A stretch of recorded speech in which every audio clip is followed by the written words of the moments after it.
Eles podem adormecer durante séculos e depois acordar com uma fúria terrível. Destruição em massa e terror. É preciso sair de perto o mais rápido possível. Sua força pode queimar, esmagar e enterrar. Imagine uma parede de lama e rocha de 9 metros de profundidade avançando nessa área. Esta é a história de como os vulcões surgem na Terra e as diferentes formas com que eles ameaçam a vida do planeta. A ciência e a força surpreendente dos vulcões fatais.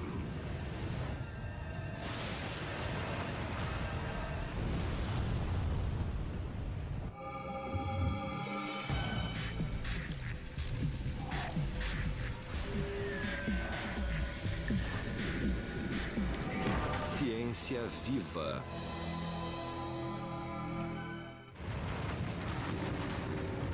Nos últimos 2000 anos, mais de 1/4 de milhão de pessoas foram mortas pelas armas letais do arsenal mortífero dos vulcões. Existem muitas formas dos vulcões matarem.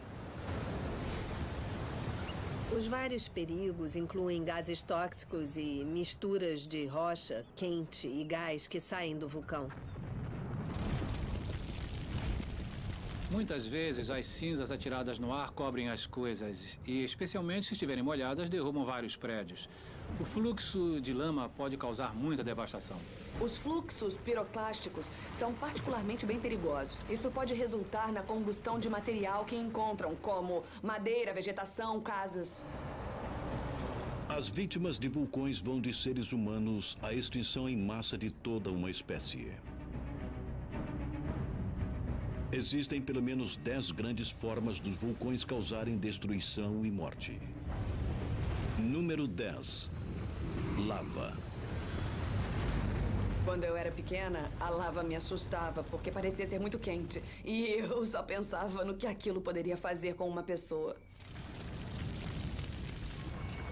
Quando a rocha está suficientemente quente, ela vira brasa e libera luz, pois está muito quente. Quando vermelha, pode estar a cerca de 870 graus Celsius. Esse é o tipo de incandescência que vemos no queimador do fogão. Ao se tornar progressivamente mais laranja, chega a 980 graus Celsius e quando fica da cor amarela, está aproximadamente entre 1.100 a 1.200 graus. Acima do solo chama-se lava. Dentro da Terra, o mesmo material se chama magma. O magma é simplesmente a rocha derretida com gases dissolvidos dentro dela. Magma ou lava, sua origem principal fica a 5.000 quilômetros abaixo de nossos pés. O núcleo da Terra é uma bola radioativa maior do que Marte, com mais de 7.000 quilômetros, com uma temperatura de mais de 6.000 graus Celsius, mais quente do que a superfície do Sol. Embora o calor do núcleo diminua quando sobe através da Terra, ainda pode chegar a 1.100 graus no manto. Há uma batalha constante entre o calor tentando derreter a rocha e a pressão tentando manter a rocha sólida. Em quase todos os lugares, a pressão vence, mas em áreas próximas da superfície, a pressão pode diminuir e a rocha pode sucumbir ao calor. A 1.600 quilômetros, mais ou menos, da superfície, então esse calor começa a fundir as rochas. E a rocha fundida, o magma, então sobe para a superfície. O magma, que contém metais como magnésio, ferro e alumínio, mais oxigênio, carbono, enxofre e silício, é menos densa do que a rocha ambiental. Ela é elevada por flutuação, às vezes com força suficiente para romper a crosta da Terra. Se o magma do manto migrar para dentro da crosta terrestre, pode fazer a crosta derreter. Escoando dos chamados pontos quentes, quantidades de magma sobem continuamente, caem e resfriam, criando camada por camada, montanhas, ilhas e vulcões. Existem diversos locais onde podemos ver os vulcões em erupção. Um está numa área de ponto quente, onde o manto é anormalmente rico em derretimento, e esse é o caso do Havaí. Os vulcões havaianos são o resultado de dezenas de milhares de erupções durante centenas de milhares de anos. A lava que sobe dos pontos quentes é fluida, espalhando-se largamente em torno do conduto para formar um vulcão escudo.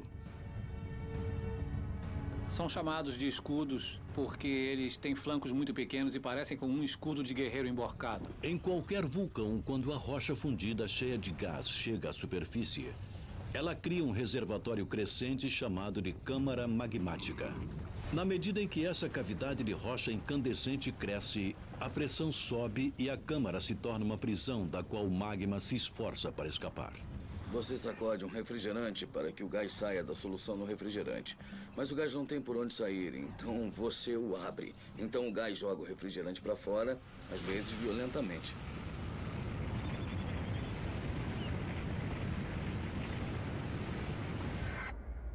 Uma erupção em 1977 no Congo provou como a lava fluida pode ser fatal.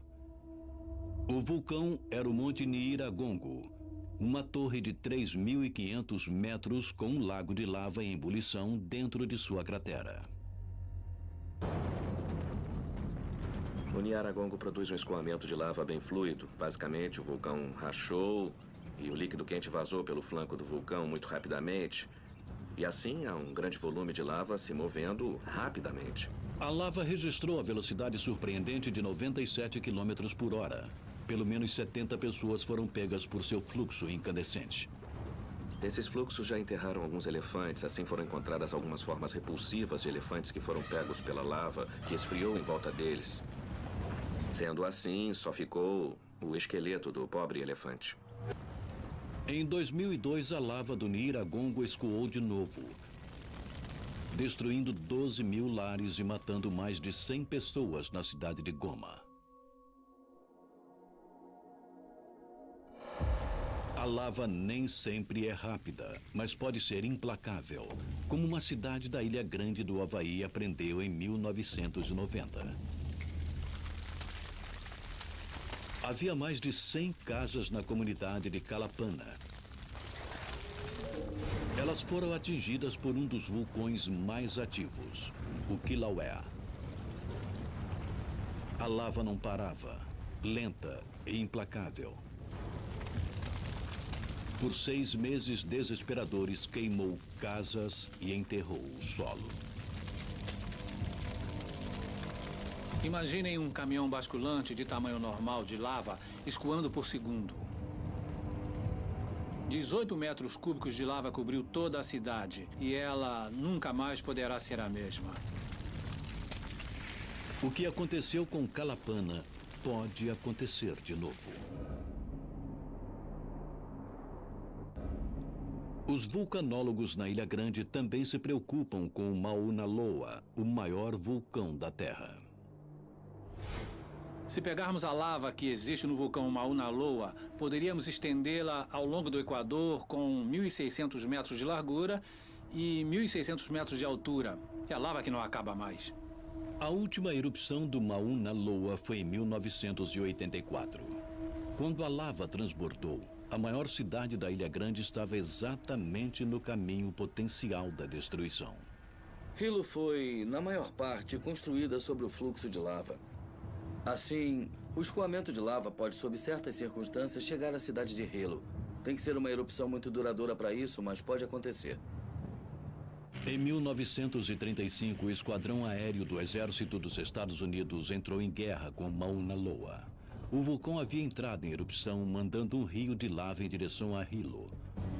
Uma frota de bombardeiros foi enviada para golpear o flanco norte com 220 quilos de explosivos numa tentativa de bloquear o fluxo de lava e desviá-la da cidade. Uma missão semelhante foi enviada contra outra erupção em 1942. Em ambas, a lava não chegou a Hilo. Mas muitos vulcanólogos dizem que as bombas tiveram pouco efeito e que Hilo foi salva porque a lava parou de escoar sozinha. A chave é esfriar e assim solidificar a lava. Isso pode acontecer na natureza com as rochas. Uma rocha que esteja na temperatura do ar à sua volta pode estar 1.100 graus mais fria do que a lava. Nas altas temperaturas, mais de 90% do calor da lava irradia para cima e não para baixo. Assim, a diferença de temperatura pode esfriar e endurecer a lava. Mesmo uma árvore pode, por vezes, ter um efeito de esfriamento na lava. Contudo, diferente da rocha, a árvore não sobrevive ao conflito. Ela queima até a raiz. Em alguns casos, em uma árvore grande, a árvore, na verdade, esfria a lava e a lava adere a ela. E isso que está aqui ao meu lado é o que chamamos de molde lávico. Isto era uma árvore. A lava passou por ela e aderiu a ela, porque a árvore estava muito fria para a lava. Então, ela congelou. No interior desse molde havia uma grande árvore. E um pedaço dela ficou assim, onde vemos carvão ainda incrustado na lava bem aqui. E isso é algo muito frequente aqui no Havaí. Talvez a mais famosa batalha para resfriamento de lava foi travada em 1973 pela população da vila pesqueira islandesa de Heimaey. Enquanto rios de lava a 1.100 graus incineravam casas e ameaçavam o porto, os habitantes reagiram bombeando um total de 990 mil metros cúbicos de água do mar sobre o fluxo violento.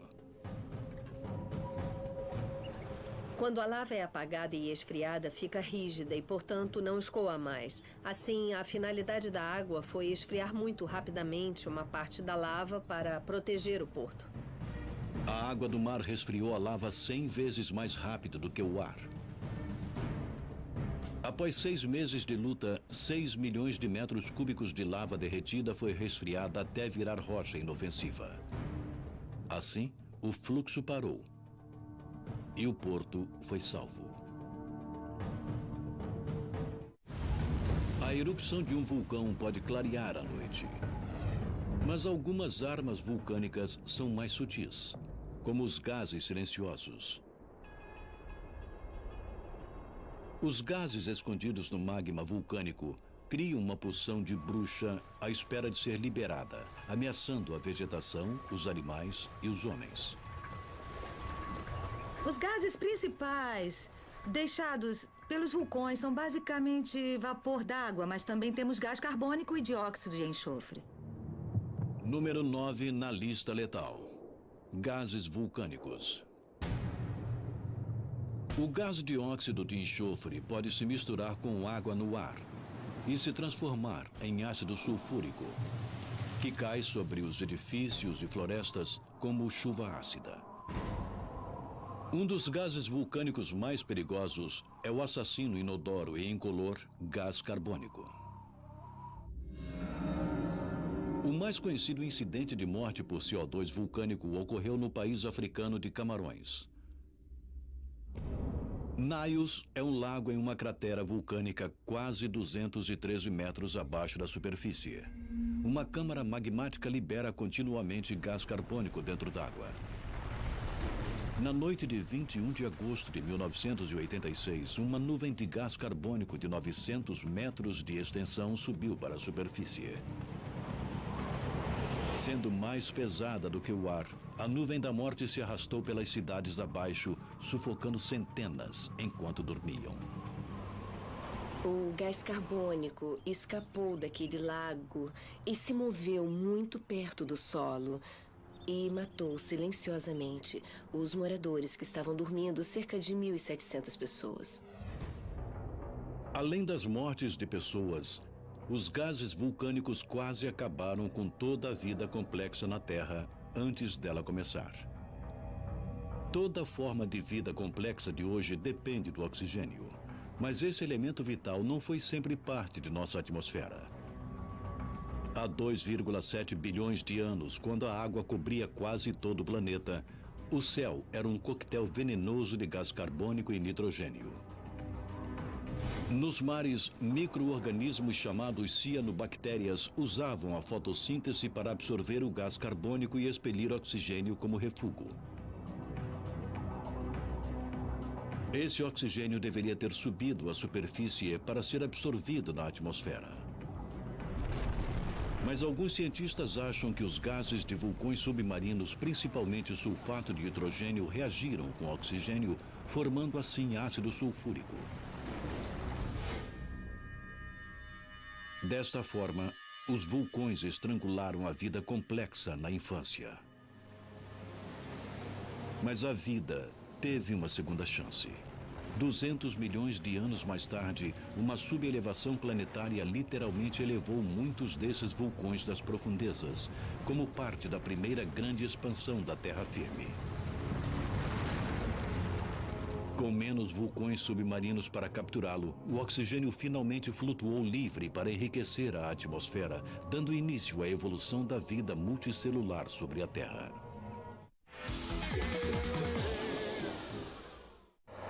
Liberados, os gases vulcânicos podem ser fatais por si só. Mas como nas armas, os gases sob pressão podem criar explosões devastadoras e disparar projéteis letais. Esse é um perigo em particular de vulcões que surgiram a partir de uma forte colisão de placas tectônicas. Duas placas estão se aproximando, duas placas de crosta e uma placa. Normalmente, a placa mais antiga é mais fria e mais densa e tende a afundar para baixo da placa mais jovem e leve. A placa mais baixa é exposta a um calor de 1.100 graus. As moléculas de água liberadas da elevação da placa sobem, derretendo o manto e produzindo magma menos denso do que a rocha à sua volta. Quando a rocha derrete no subterrâneo, ela forma um fluido, então ela começa a se mover em direção à superfície. Esse magma sobe e escoa pela superfície como lava. Mais lava escoa e se acomoda em cima dela. E o que temos é um vulcão muito íngreme. A maioria dos vulcões formados dessa forma são chamados de estratovulcões. Pilhas de cinzas são cobertas pela lava que é mais grossa e mais pastosa do que os vulcões escudos do Havaí. O cone íngreme que forma é a imagem clássica de um vulcão reproduzido em papier-mâché em todas as feiras de ciências. Mas a diferença entre o vulcão em estratos e os escudos não é só cosmética. O segredo é a sílica, uma mistura de oxigênio e silício que é a base do vidro moderno. A sílica é o ingrediente primário do magma. Mas o magma do vulcão em estratos cresce através do manto. Tem mais sílica do que o magma do vulcão escudo, que é formado através da crosta. Nos vulcões escudos, pelo fato da lava ser muito fluida, o gás escapa e pode borbulhar como bolhas de gás de refrigerante. Nos estratovulcões, a lava é muito viscosa e a única forma do gás escapar é rompendo fisicamente as partículas, o que provoca explosões. É como ter tudo preso e então o gás tem que explodir para sair. Os estratos vulcões lançam rocha pulverizada e cinza no ar. E isso pode criar um dos mais dramáticos e misteriosos perigos vulcânicos.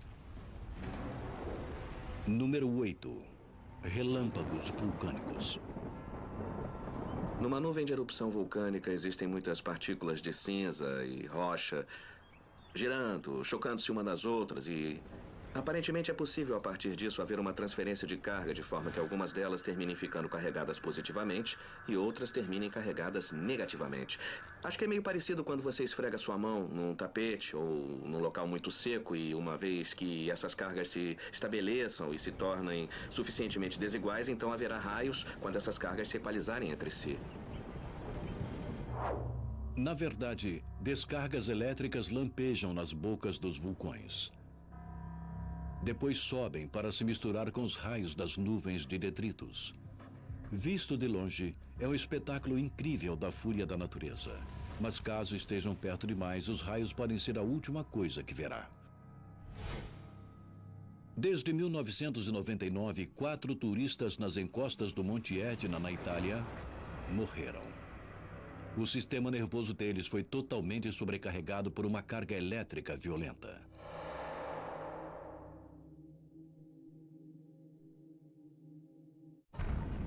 A explosão de um estratovulcão pode estilhaçar rochas e disparar projéteis que podem matar ao contato. Número 7 da nossa sequência mortal. Tefra. Tudo que sai da boca do vulcão que seja lançado no ar, nós chamamos de tefra. A tefra pode ser tão fina quanto 1/4 centímetro. E a tefra pode ser tão grande quanto um carro pequeno. Blocos de tefra podem ser atirados a mais de 800 metros de uma cratera em erupção. Eu estava a cerca de 1.500 metros de distância da cratera principal do Etna, quando vimos o que parecia ser uma nuvem de erupção. O vulcão resolveu dar um pequeno arroto e expeliu blocos antigos, rochas antigas que, na verdade, nem estavam quentes, mas elas caíram nas cabeças dos turistas que estavam em volta da cratera. 9 pessoas morreram naquele dia por causa do pequeno arroto. Grandes fragmentos de erupções vulcânicas podem ser fatais. Mas os pequenos fragmentos, partículas com menos de 2 milímetros, que são, na verdade, os mais perigosos. Esse é o número 6 na lista dos perigos vulcânicos. Cinza. A cinza vulcânica não é fina como cinza de madeira ou cigarro. Ela é dura e abrasiva porque é composta de sílica e rocha pulverizada. Lançada no ar, uma nuvem de cinza é um perigo em particular para os aviões. Voar dentro de uma nuvem de cinza vulcânica é como voar dentro de uma nuvem de pregos bem pequenos. A cinza vulcânica é engolida pelo motor do avião. A sílica, que tem um ponto de fusão semelhante à temperatura dentro dos motores a jato. Na verdade, derrete dentro do motor, cobrindo os componentes com uma substância pegajosa. Depois, a cinza derretida é sugada pelas peças mais frias do motor, onde se solidifica e emperra seu funcionamento. Resultado: falhas de combustão, pane total do motor. Mais de 100 aviões já passaram por nuvens vulcânicas. Pelo menos 7 tiveram falhas no motor e 3 aviões tiveram perda total do motor e enfrentaram a possibilidade de uma queda fatal. Em 1982, um 747 foi surpreendido por uma nuvem vulcânica a 37 mil pés acima da Indonésia. Todos os 4 motores falharam. O jato caiu 23 mil pés, até que os pilotos conseguissem religar os motores entupidos de cinza, evitando por pouco a morte deles mesmos e dos 248 passageiros aterrorizados. Os pilotos tiveram que voltar e voar 180 graus na direção oposta para fugir daquela coluna de cinza.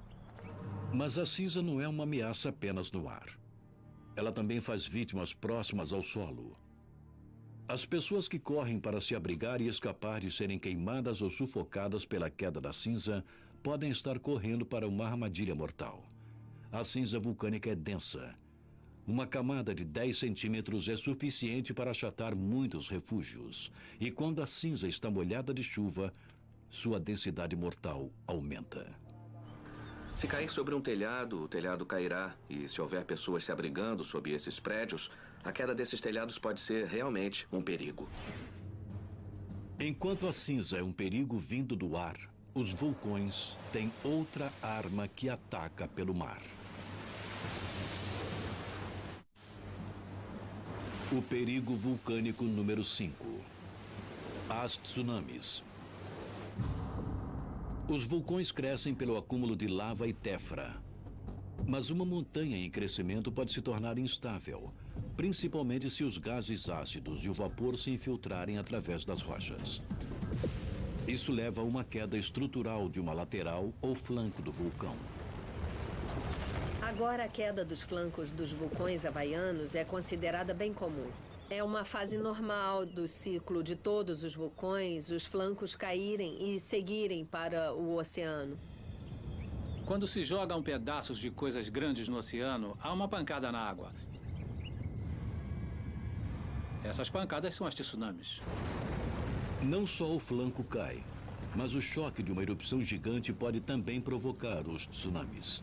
Em 1883, o Krakatoa, na Indonésia, provocou ondas de 37 metros de altura. A erupção de Krakatoa foi equivalente a cerca de 200 megatons de TNT ou 10.000 bombas de Hiroshima. Os tsunamis do Krakatoa destruíram 295 vilas costeiras.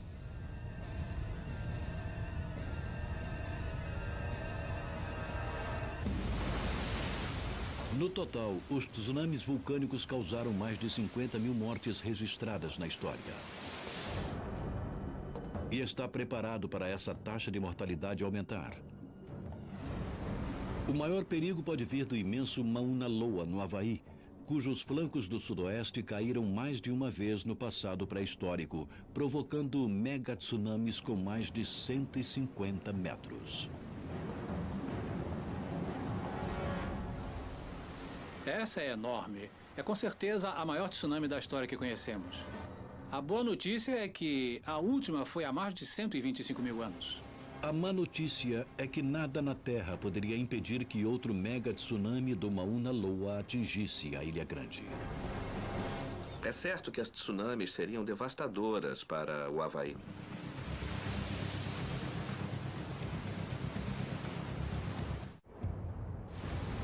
Lahar é a palavra indonésia para fluxo de lama. Um perigo em particular em vulcões altos o suficiente para serem cobertos por neve, gelo ou mesmo geleiras. O perigo vulcânico número 4. O Lahar. Basicamente, um lahar é um fluxo vulcânico torrencial, uma mistura de lama, cinza e rochas. Ele vai carregando todo o material que está escoando, rochas, lama, árvores. Os lahars são assustadores. Os efeitos fatais dos lahars foram vistos na Colômbia em 1985.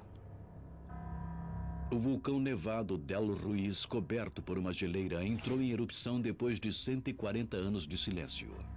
Cinza e gás se estenderam por 30 quilômetros durante a noite. Um calor de 1.100 graus derreteram mais de 17 bilhões de metros cúbicos de gelo da geleira, criando um lahar incontrolável que invadiu a cidade de Armero, matando pelo menos 23 pessoas. Nevado del Ruiz foi um chamado de alerta para os geólogos que estudavam outro vulcão na Cordilheira das Cascatas, na América do Norte. O Monte Rainier. O Rainier se localiza em uma área populosa. O Rainier está sob uma geleira 3 vezes o tamanho da de Nevado del Ruiz. Nós temos 4 quilômetros cúbicos de neve e geleira constante sobre o Monte Rainier. Isso é tanto quanto todos os outros vulcões das cascatas juntos. A combinação de elementos quentes em erupção, neve e gelo derretidos são fatores potenciais para os lahars. O professor de Ciências da Terra, Pat Pringle, passou décadas procurando evidências da história de lahars gigantescos do Rainier. Meu palpite é que esse fluxo tem provavelmente cerca de 2.000 anos. Na verdade, podemos ver que essa massa de areia carregou alguns pequenos pedaços da margem que arrancou de locais rio acima, o que mostra que isso se movia com uma massa densa, provavelmente 80% de material sólido com cerca de 20% de água. Por isso, acho que esse fluxo é quase como um concreto. O Rainier nem precisa entrar em erupção para provocar um lahar. Cerca de 600 anos atrás, uma fragilidade estrutural no lado oeste levou a uma queda do flanco que juntava material e impulso, provocando um deslizamento até Puget Sound, a 97 quilômetros dali. Hoje, a lava está aumentando e a parede oeste está fraca de novo. Nós temos terremotos no Monte Rainier o tempo todo e, dependendo do tamanho, o nosso medo é que um dia ele provoque um colapso da estrutura na área fragilizada. Outro colapso no Rainier poderia provocar outro lahar fatal.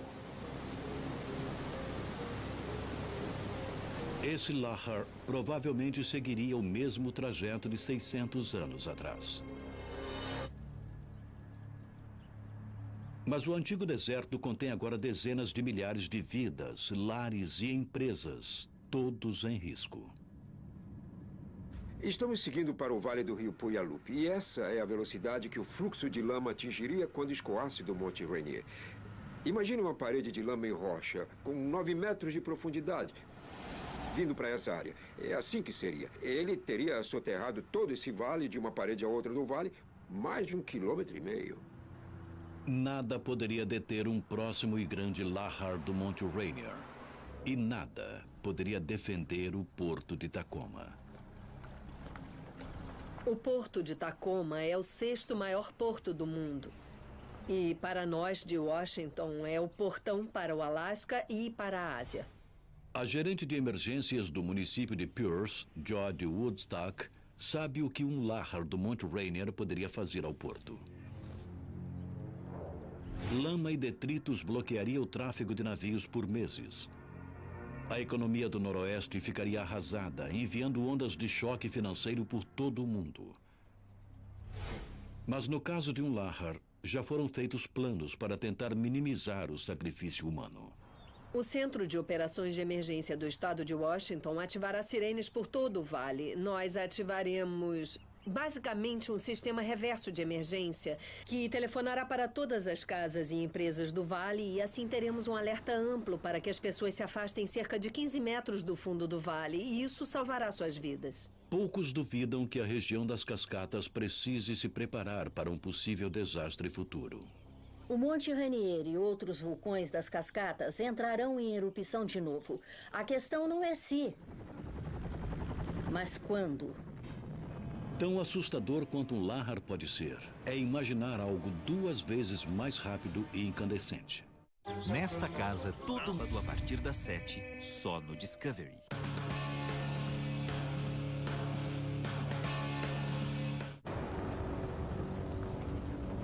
Os vulcões já aterrorizaram e mataram com lava, nuvens de gases, cinzas, blocos de tefra e descargas elétricas, com tsunamis imensos e deslizamentos tremendos chamados Lahars. Mas poucas coisas são tão mortais quanto os detritos vulcânicos que aparecem na lista de perigos como o número 3. Fluxos piroclásticos. Rochas quentes e outros gases que escoam do vulcão. O fluxo piroclástico destrói praticamente tudo por onde passa. Piroclástico vem do grego fogo quebrado. E o calor incinerador provocado pelos gases do fluxo é um de seus atributos mais temidos. O fluxo piroclástico pode facilmente atingir temperaturas acima de 700 graus. E essa avalanche não é só quente, é rápida, acima de 160 km por hora. O impulso lhe dá uma força terrível. O fluxo piroclástico foi registrado derrubando completamente estruturas de cimento. Então, eles podem demolir um prédio e deixar apenas a fundação. Por isso, é muito difícil sobreviver a essa mistura de gás e cinza. Quase metade da taxa de mortalidade por fluxo piroclástico vem de um único desastre. O ano era 1902. O local, a ilha da Martinica, onde o monte vulcânico Pelé ameaçou a cidade de Saint-Pierre. O vulcão já enviou suficientes sinais de advertência. A vida na cidade era uma tristeza. Havia cinza em todos os lugares. Houve pequenos fluxos piroclásticos que mataram pessoas. O vulcão não deixou de enviar tantos sinais de advertência quanto pôde. Mas o povo local não sabia como interpretá-los. E o governador, na verdade, desencorajou o povo de deixar a cidade porque estavam perto das eleições. Em 8 de maio de 1902, o Monte Pelé explodiu com uma força cataclísmica. Um fluxo piroclástico quente em brasa desceu a montanha a 150 km por hora. Levou somente 3 minutos para atingir Saint-Pierre. E o terror começou. Se você for pego por um desses fluxos piroclásticos, você terá uma morte horrorosa. Não só pelas queimaduras, mas também pela sufocação e queimaduras internas. Em questão de minutos, a população de Saint-Pierre passou de 28 mil para 2 pessoas. Uma foi um homem que se escondeu em seu porão. A outra, um prisioneiro em uma cela de pedra. Ele estava muito queimado, mas ainda estava vivo. E era a única pessoa viva na parte principal da cidade. E a equipe de resgate ouviu seus gritos e ele foi no final libertado e perdoado, pois tinha cometido um crime. Mas eu acho que acharam que já que ele conseguiu sobreviver àquilo, estava tudo bem. Embora a morte por fluxo piroclástico seja terrível, pelo menos é rápida. Mas uma causa de morte mais lenta e indireta tirou ainda mais vidas do que os fluxos piroclásticos. Número 2. A fome. No século XIX, deslizamentos, fluxos piroclásticos e tsunamis oriundos de desastres vulcânicos, incluindo Krakatoa, mataram populações inteiras por falta desesperada de alimentos, quando a queda da cinza destruiu colheitas por milhares de quilômetros. As vítimas não queimaram nem foram enterradas pela lama ou cinza. Todavia, quase 90 mil pessoas morreram de fome por causa dos vulcões. Com os serviços de emergência do século XXI, incluindo transporte aéreo, comunicação instantânea e socorro organizado, a ameaça de grandes comunidades serem atingidas e morrerem de fome por erupções vulcânicas foi reduzida de modo significativo. Mas os vulcões ainda têm um efeito econômico e social assombroso. As erupções já desalojaram mais de 1 milhão de pessoas. Temos que pensar em empresas e lares que talvez não possam ser reocupados. Talvez nunca mais. Mas mesmo a fome e o desalojamento perdem força diante das ondas de assassinatos mundiais que são a forma mais devastadora como os vulcões matam. A arma vulcânica número 1, o efeito estufa. Pode não parecer tão ameaçador como a lava ou o fluxo piroclástico, mas ataques combinados de gás e pó podem alterar o clima e extinguir toda uma espécie. As erupções vulcânicas no passado causaram diversas extinções em massa na Terra. Algumas evidências sugerem que as vítimas dos vulcões podem incluir os dinossauros da Era Cretácea, há 65 milhões de anos. Há uma teoria amplamente aceita de que o impacto de um meteoro de cerca de 6 quilômetros na península de Yucatán, foi o que realmente causou a extinção. Entretanto, houve uma grande erupção nas Deccan Traps, na Índia, na mesma época em que os dinossauros foram extintos há 65 milhões de anos, e seus efeitos na atmosfera podem também ter tido algum efeito. As agora extintas Deccan Traps foram uma cadeia de vulcões de 2 milhões e 600 quilômetros quadrados no Planalto Deccan, na Índia. Trap é um termo da geologia para a região com formações iguais a degraus. Há cerca de 65 milhões de anos, as Deccan Traps explodiram repetidamente, despejando oceanos de lava que liberaram grandes quantidades de gases de efeito estufa, o que poderia ter mudado a atmosfera da Terra. É uma observação comum que a cinza vulcânica pode entrar na atmosfera e obscurecer a luz solar. Mas os geólogos descobriram que é o pequeno aerosol, as pequenas gotículas de enxofre e ácido sulfúrico que entram na atmosfera, que na verdade representam um papel bastante importante no bloqueio do Sol e no esfriamento da Terra. No início do século XXI, os homens produziram cerca de 80 milhões de toneladas métricas de dióxido de enxofre anualmente. Cada erupção das Deccan Traps poderia ter liberado mais de 1 bilhão de toneladas métricas no ar, esfriando o planeta e terminando com o reinado dos dinossauros. Enquanto os cientistas debatem a causa da morte dos dinossauros, muitos estão prontos para condenar os vulcões por um ato ainda maior de assassinato em massa. Ligue ou acesse polishop.com.br.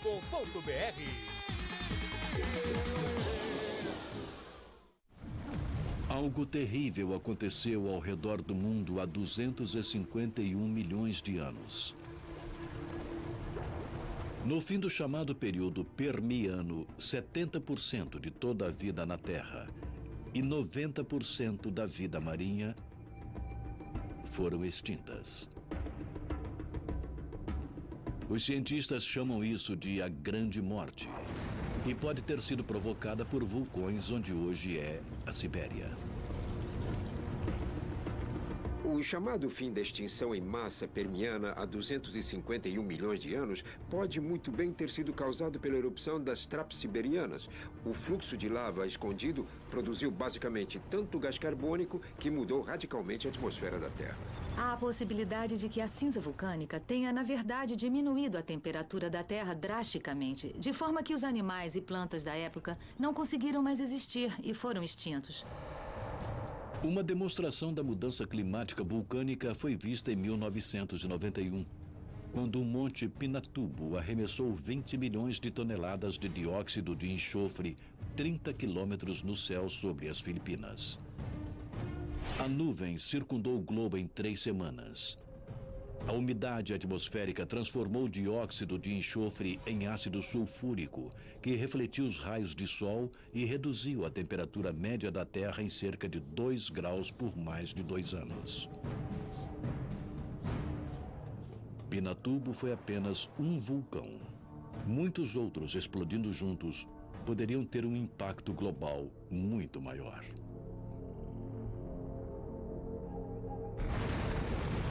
Por centenas de milhões de anos, os vulcões mataram por sufocação, queimaduras, inundação, impacto físico e até choque elétrico. Mesmo assim, essa não é toda a história. Os vulcões podem destruir muitas propriedades, podem destruir vidas, mas também podem criar uma nova vida.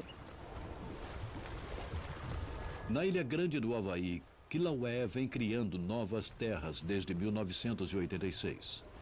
Quando a lava escoa para o oceano, ela esfria e o Havaí tem um novo litoral. Muito embora o vento e as ondas possam desgastar a terra, o vulcão parece ter um suprimento sem fim de material novo. Se as ilhas crescerem continuamente, elas desmoronam. Assim, para manter uma ilha tão grande quanto a Ilha Grande, ela tem que continuar a ser coberta de lava. E embora a cidade de Calapana tenha sido enterrada pela lava do Kilauea no ano de 1990, a área irá, um dia, ficar verde outra vez, como também irão outros locais devastados pela lava. Nós estamos em uma área que é chamada de área devastada. Eu não gosto da expressão, eu acho que é uma mudança e não devastação, mas estamos presos ao nome. Isso é, em miniatura, o que se esperaria ver depois de uma erupção realmente grande. Como no Monte Pelé, um evento de grande magnitude. Essa cinza aqui pode virar um solo muito fértil. Daqui a algumas centenas de anos, talvez, porque é feito de vidro vulcânico que decompõe rapidamente. E que pode ser visto realmente nos vulcões. Cinza fina e material como esses podem virar solo tão rapidamente, quase que instantaneamente em termos geológicos, que pode ser realmente um bom lugar para a agricultura. Se intocada, essa seria provavelmente uma área fértil daqui a uns 100 anos. Quando a lava resfriada se decompõe, ela abre um baú de tesouros, liberando nutrientes no solo. A cinza densa ajuda a manter a umidade. Os cientistas acreditam que a sílica na cinza vulcânica também enriquece o solo. A cinza tende a criar um solo muito fértil. Assim, por tradição, as pessoas ocupavam as encostas dos vulcões, pois as colheitas eram boas. Hoje, 600 milhões de pessoas, mais do que em qualquer época da história, vivem próximas a vulcões que poderiam acabar com suas vidas com um pequeno ou nenhum aviso. Existem muitos benefícios resultantes de uma associação com um vulcão, mas é preciso aprender a viver com o perigo. Os vulcões são doadores de vida e negociantes da morte. E aqueles que vivem à sua sombra devem torcer todas as manhãs para que as poderosas montanhas poupem suas vidas por mais um dia. Versão brasileira Audiocorp.